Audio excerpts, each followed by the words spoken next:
कभी सोचा है कि जब हम मजाक में कोई ताना मारते हैं तो उस हानिरहित से दिखने वाले व्यंग के पीछे असल में क्या छिपा हो सकता है? चलिए आज जरा गहराई में उतरते हैं और इस खतरनाक मनोविज्ञान की परतें खोलते हैं। हम सब अपनी बातों में कभी न कभी व्यंग्य का इस्तेमाल करते हैं, लेकिन सवाल यह है कि क्या ये वाकई बस एक मजाक होता है या फिर इसके पीछे कोई गहरी छिपी हुई दुश्मनी, कोई नाराजगी है? यही सवाल आज हमारी इस पड़ताल का सेंटर पॉइंट है। अक्सर हम यही मानते हैं ना कि जो लोग सार्कास्टिक होते हैं वो बड़े हाजिर जवाब, मज़ेदार और होशियार होते हैं। मतलब इसे तो एक तरह से तेज दिमाग की निशानी माना जाता है। लेकिन जरा एक पल के लिए रुकिए। क्या हो अगर ये सिर्फ एक मजाक न हो, बल्कि कुछ बहुत गहरा, कुछ ऐसा जो अंदर दबा हुआ है और बाहर आने के लिए छटपटा रहा है? और यहीं पर एंट्री होती है महान साइकोलॉजिस्ट सिगमंड फ्रॉइड के नजरिए की। तो इसे गहरे मतलब को समझने के लिए हमें सिगमंड फ्रॉइड के आइडिया को देखना होगा। वही बताते हैं कि कैसे व्यंग हमारी दबी हुई भावनाओं से ही पैदा होता है। देखिए, फ्रॉइड का ये एक विचार, ये एक कोट अपने आप में पूरी कहानी कह देता है। उनका मानना था कि जिन भावनाओं को हम अंदर दबाते हैं ना, वो कभी खत्म नहीं होती, वो बस अपना रूप बदल लेती हैं और अक्सर व्यंग्य के रूप में बाहर आती हैं। फ्रॉइड इस जगह को कहते हैं अनकॉन्शियस माइंड, यानी हमारा अचेतन मन। ये हमारे दिमाग का वो छुपा हुआ कोना है, वो तहखाना है जहां हम अपना सारा गुस्सा, डर, निराशा, मतलब वो सारी फीलिंग्स बंद करके रखते हैं जिन्हें हम दुनिया के सामने मानना ही नहीं चाहते। तो सवाल ये है कि ये पूरा प्रोसेस काम कैसे करता है? देखिए, सबसे पहले हम अपने गुस्से या निराशा जैसी भावनाओं को अंदर, बहुत अंदर धकेल देते हैं।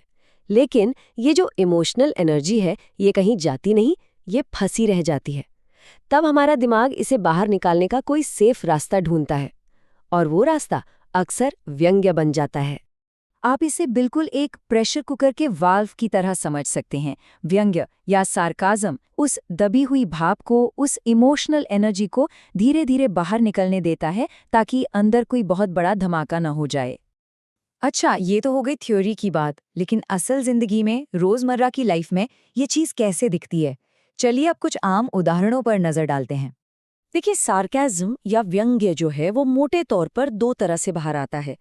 एक वो जो हम दूसरों पर कसते हैं, और दूसरा जो हम खुद पर ही कसते हैं। और मजे की बात यह है कि दोनों ही मामलों में ये कुछ न कुछ छिपाने का ही काम कर रहा होता है।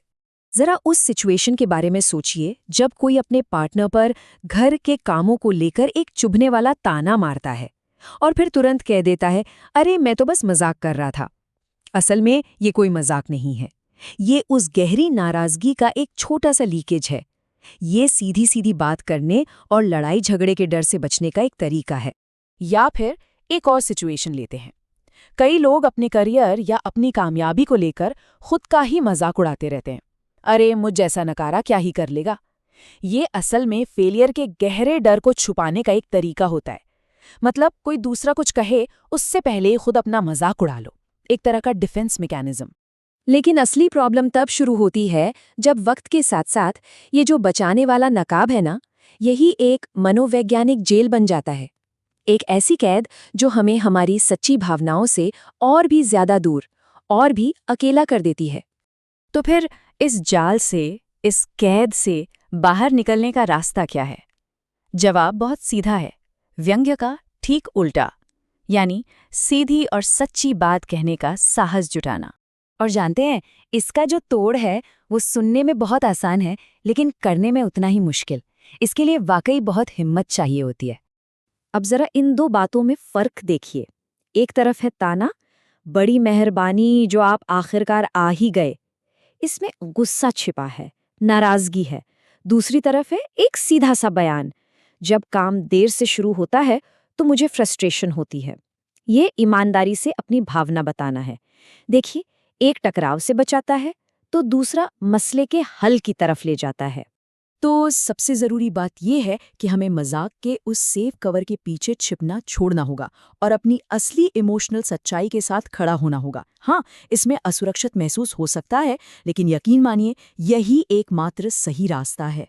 तो आखिर में ये समझना जरूरी है कि व्यंग्य के इस कवच को उतारना, ये सिर्फ बात करने का तरीका बदलना नहीं है, ये खुद के प्रति ईमानदार होने का एक बहुत साहसी फैसला है। और जब कोई ये हिम्मत दिखाता है ना, इस कवच को उतार फेंकता है, तो जो इनाम मिलते हैं वो भी बहुत कीमती होते हैं। रिश्ते नकली नहीं, असली बन जाते हैं। कम्युनिकेशन में कोई कंफ्यूजन नहीं रहता, सब कुछ साफ होता है। और सबसे बड़ी बात, हम खुद से झूठ बोलना, खुद को धोखा देना बंद कर देते हैं।